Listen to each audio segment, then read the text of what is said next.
and welcome to the latest episode of Chat OMP, where I, William Peake, the firm's global managing partner, speak to various office managing partners in our offices around the globe.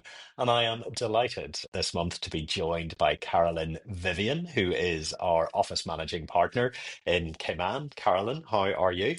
Great, Will. Very happy to be here. Excellent, excellent. That's the feigned sincerity that I always like to start these podcasts with. Like any good Irishman asking about somebody living in a hot jurisdiction, what's the weather like in Cayman at the moment? It's really, really, really hot. And Right. usually I get met on Zoom calls with our various offices around the world. I get met with piercing daggers of annoyance as our Scottish friends and some of our friends in other jurisdictions sit there in hoodies and fleeces whilst I'm there with glorious sunshine in the background. July in Cayman. Yeah, it's hot. It's hot and humid. I thought that it would be a good idea just to kind of explore, because, this podcast is all about management and it's all about how different managing partners take different approaches to their jurisdictions. And I think it's really interesting hearing from you. You've been in this role for over a year now, and just to hear from you about what are the things you didn't expect, what are the things you did expect, what have been the kind of the highlights, the lowlights, all of that good stuff. I don't think I could ask a vaguer question, Carolyn, but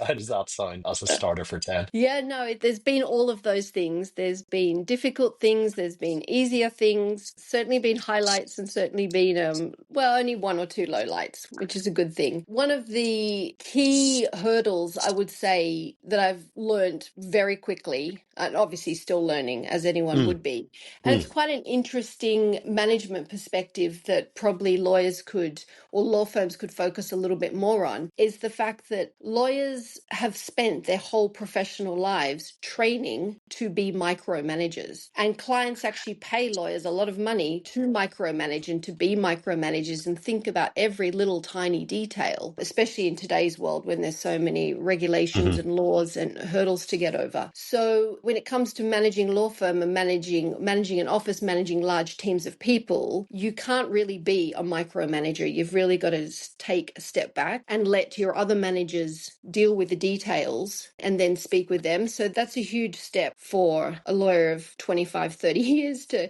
suddenly almost change course and go against what their natural training is, to read every sentence and look at every single email and every single document in the file. Whereas now you've just got to rely on someone telling you a summary of a 42-page document or 45 emails or so. I think fortunately I was high level from a very young age, so I was probably born for management. But can you feel like you're making real progress, or is it still something that causes you to have longer, earlier mornings and longer nights? I definitely some longer nights, that's for sure.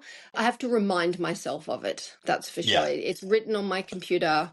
There's others around me that very much remind me of it. I think you can probably guess who some of those people are. yeah, But yeah, yeah, I can. I do, I do have to remind myself of it. And obviously, I've only been doing this for a year. So, hopefully I'll get better and it'll become a bit more second nature rather than having to be something that I constantly think about.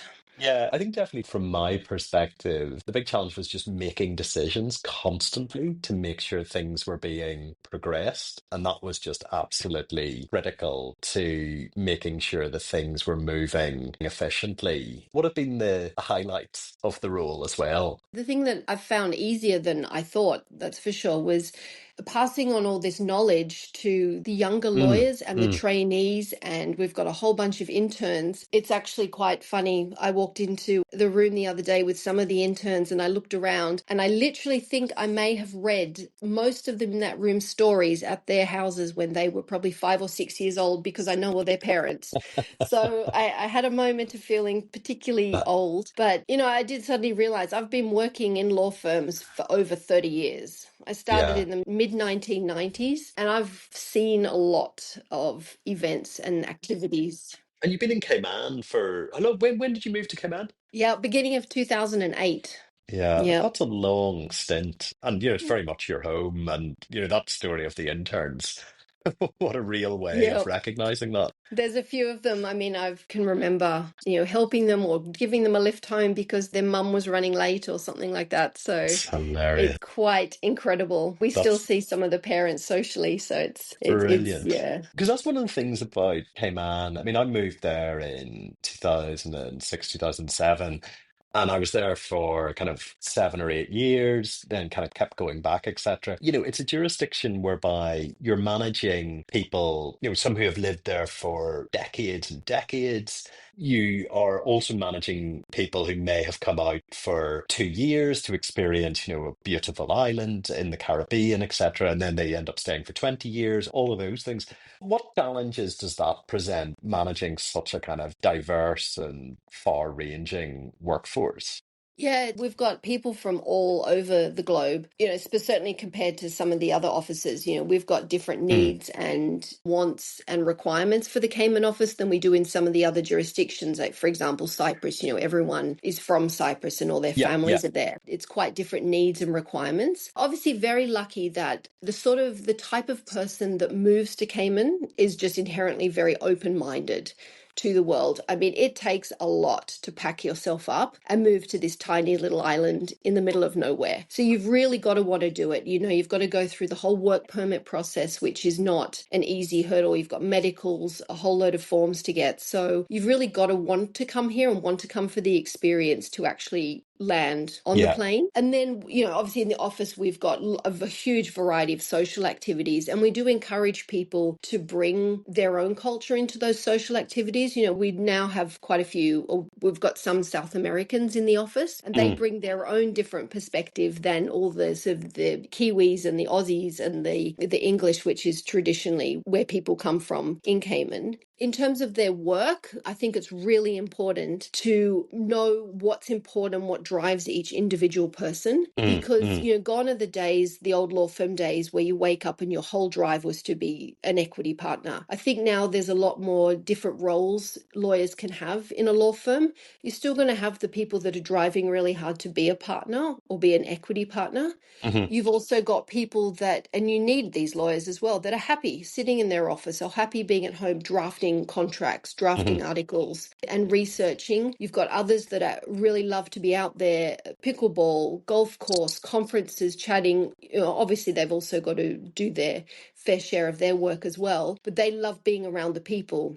So Yeah. it's finding out what's driving the person and what's really important to them. And if you're able to give that to them, then theoretically they should be happy. Yeah, yeah, And that's definitely how it works in theory. But and I think that's like that is why I think, Cayman is such a wonderful spot, and Caymanians are just also just such a welcoming, hospitable people as well. And I was really lucky to be in university with Ben Galili, who was a Caymanian guy, and it's a really fascinating place with so much to offer. And you can totally see why it's become that kind of mecca for young lawyers and young financial services professionals to explore. yeah, the resources here are great and they are very welcoming.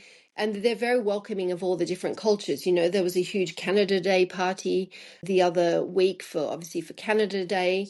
There'll be Mm, 4th of July for Americans and all the various nationalities. I mean, the rugby scene's quite huge, so that brings out all the South Africans and the Kiwis and the Aussies. They had an international cricket tournament recently, which brought out all the Commonwealth jurisdictions. So yeah. they're very open-minded here.